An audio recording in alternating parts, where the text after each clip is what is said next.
Olá, boa tarde, pessoal. Primeiramente, eu gostaria de mandar um beijo grande para todos os meus alunos, tá? Em especial para o oitavo ano, porque hoje eu quero conversar com o oitavo ano, tá certo? Eu quero relembrar com vocês aquilo que a gente já viu no início do ano, né? Não sei se vocês lembram, sobre o iluminismo. O que foi o iluminismo? Vocês lembram? Bom, toda vez que a gente fala em iluminismo, a gente tem que pensar logo o seguinte: o iluminismo, a gente pensa logo, iluminismo, França, século XVIII, tá? A França vai ser o local onde o iluminismo vai atingir o seu ápice, onde as coisas realmente vão tomar forma, né? O século XVIII, né, vai ser chamado de século das luzes. Século das luzes é uma metáfora para iluminismo. O próprio nome iluminismo remete à luz, né? A luz do conhecimento, tá? O conhecimento, a razão, vai ser um dos pilares, né, dos ideais iluministas. Os iluministas defendiam toda forma de liberdade, liberdade de expressão, liberdade religiosa, liberdade política, liberdade econômica, tá? Eles criticavam a desigualdade, tá? Vão criticar o modelo de sociedade da época, que era a sociedade estamental, que basicamente era dividida em três grupos.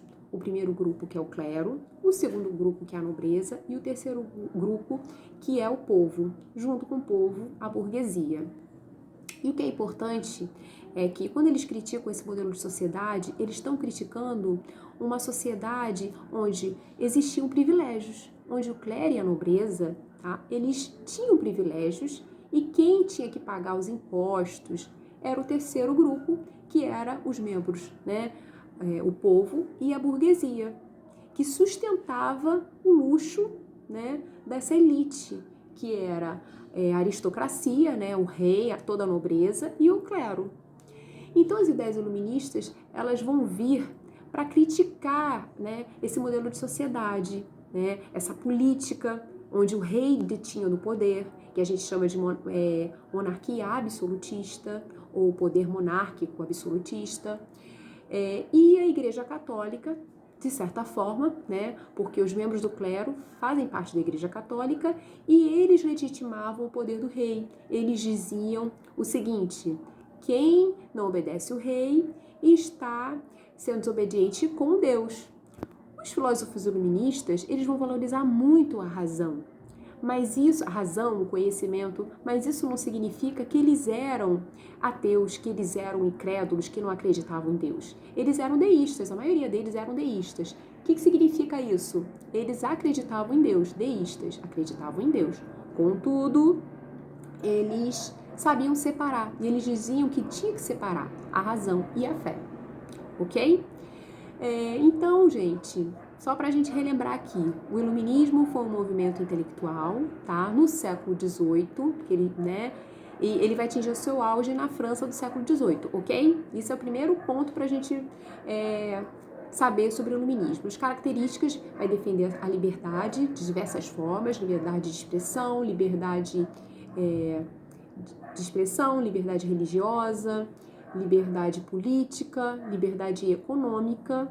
Quando a gente fala da economia, numa época onde o rei detinha plenos poderes, onde o rei da monarquia absolutista, ele acumulava muitos poderes. Então o rei governava, o rei legislava, ele criava leis, o rei também tinha poder de punir, né? Tinha o poder de ser juiz, né? Se vai castigar, se vai prender, qual vai ser essa pena, né, dessa pessoa. Então o rei acumulava plenos poderes e um deles também era intervir na economia, tá? Se ele quisesse criar um determinado tributo, um imposto, se ele quisesse proibir determinado produto de comercializar com determinado país, ele poderia sim, tá? Ele tinha plenos poderes. E isso não era legal, isso desagradava, né?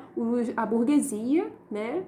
E toda essa insatisfação da burguesia, ela vai acabar sendo, como é que se diz, defendida pelos ideais iluministas, ok?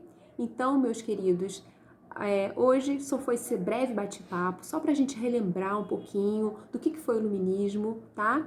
Eu vou preparar depois novos conteúdos para vocês, para a gente ter sempre esse contato aqui, tá? Estou com muitas saudades, beijo no coração e até breve. Tchau, tchau!